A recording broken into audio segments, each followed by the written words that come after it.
everyone, it's Jack here from XP Property. I'm at one of our latest developments in Abingdon, Oxfordshire. It's an end terrace property that we bought, which is a 3-bed, and we got planning permission to build a 2-bed house on the side.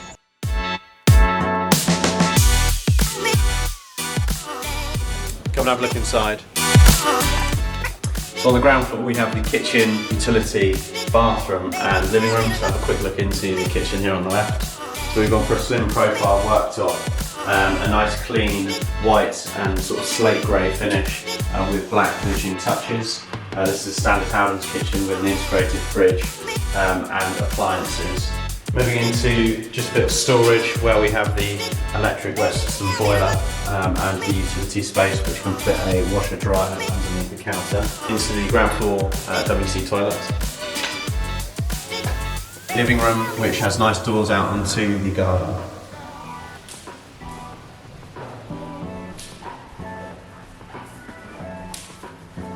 So this is a 2-bedroom, 2-bath. So upstairs we have the master suite through here with an ensuite bathroom.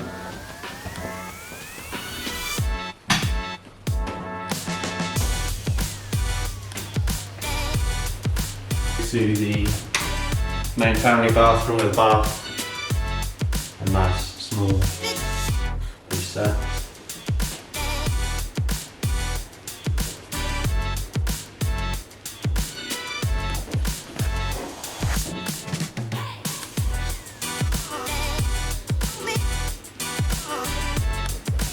And last but not least, the second bedroom.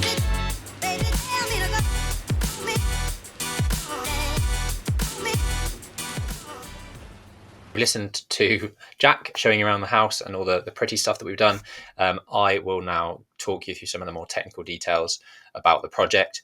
Hopefully you can learn something from this. Our YouTube channel is about education, as well as showing you some inspirational projects and developments that we've done. We're in Abingdon, we're just south of Oxford. You can see from some of the drawings that there's clearly scope to add an additional house to the side of this property. When we were first reviewing this scheme, we're looking around the local area and looking at what's been done up and down the street, which is something we would often recommend to people. And even on the other side of the road, you can see quite a large extension that has actually been converted into a new house.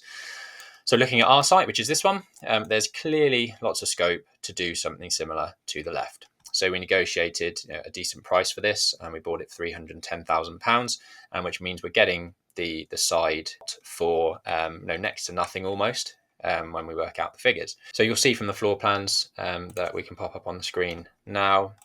We've essentially taken this plot, the garden plot, we've demolished the existing single-storey utility extension, and we built a new house in this area. By the way, any questions that you have throughout this YouTube video, please do pop them in the comments down below, and we will get back to you within 48 hours. We're here to kind of educate and help you guys with your own property development journey, so no question is too stupid, and we will get back to all of them. So this property does have high levels of thermal efficiency. Building regulations dictated that, but also we want to create a house that is low energy to run.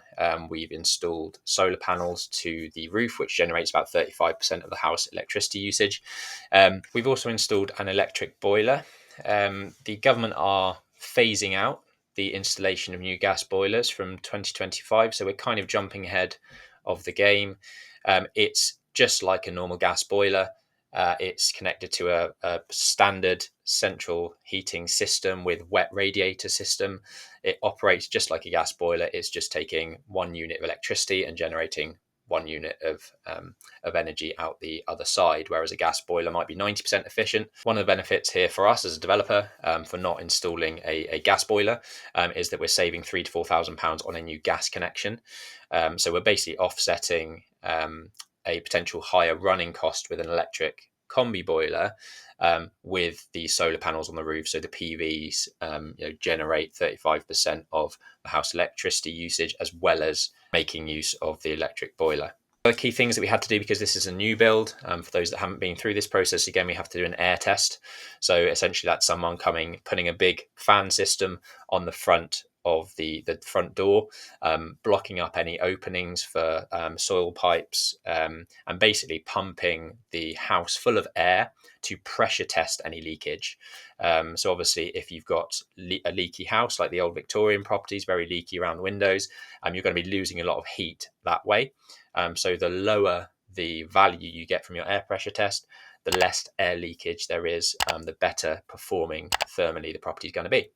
The other key thing that we had to do is do a sound test between basically these areas. So basically testing that this party wall in between the bedrooms and the living spaces and the habitable rooms conform to building regulations, so that there's not sound transfer between the two. We had to put 2 parking spaces for each property, which kind of meant we had to create quite a lot of space at the rear to have these 2 parking spaces for the new build, and also create 2 parking spaces for this existing 3-bed as well. So we managed to sell both of these. The 3-bed was sold relatively quickly once it was refurbished, and the new build we sold off plan, and are currently going through the legal process on that. This is a relatively standard type of drawing package that we'd expect. We've got our sort of demolition plan, we've got our drainage layouts, we've got our proposed floor plans and a roof plan showing our PV panels. We've got setting out information, so dimensions for each of the areas. And then we go on to the elevations, which help the sort of builders to picture what they are building. We've got a detailed section, so this shows you the high levels of thermal efficiency that we've got in the property. All of this, external fabric is very well insulated. We've got loft space for storage. Again, you can kind of see on this party wall the build up of what we've had to do from a sound test perspective to stop that sound transfer going in between the properties. We've got a mechanical and electrical layout, so where our sockets going, where our lights going. This is often something I find on site costs a lot of money if it's not done. People go to site, they realize, I want a switch here, or I want an extra light socket here. If you can get this planned on paper, it's going to cost you 4 times as much as if you had to make the changes on site than it would be just to get it right first time. Yes, there might be some minor changes because you realize maybe a switch plate could be in a better location when you get to build it. But if you've got everything down on paper from day one, you're going to save yourself a lot of money in the long run. And this bulk load of text is essentially a specification of work to help your builder know exactly what he's doing in each part of the building, as well as accompanying with these drawings. So that's really it from our perspective. It's a fantastic project. It's the type of project that startup property developers might get involved in. This type of scheme was exactly what I did to start with. I bought an end terrace property. I built a new 2-bedroom house on the side of it. That was back in 2017, and it's a great type of project to get involved with. You get to learn about new build construction. You get to learn about the legal entities of splitting titles and all of the legal stuff that goes with that, and also it's often a way, if you can secure a good price on the existing property, of essentially getting a property for free. Do check out more of our projects on our YouTube channel. If there's any questions that you do have, drop them in the comments, and we'll see you soon.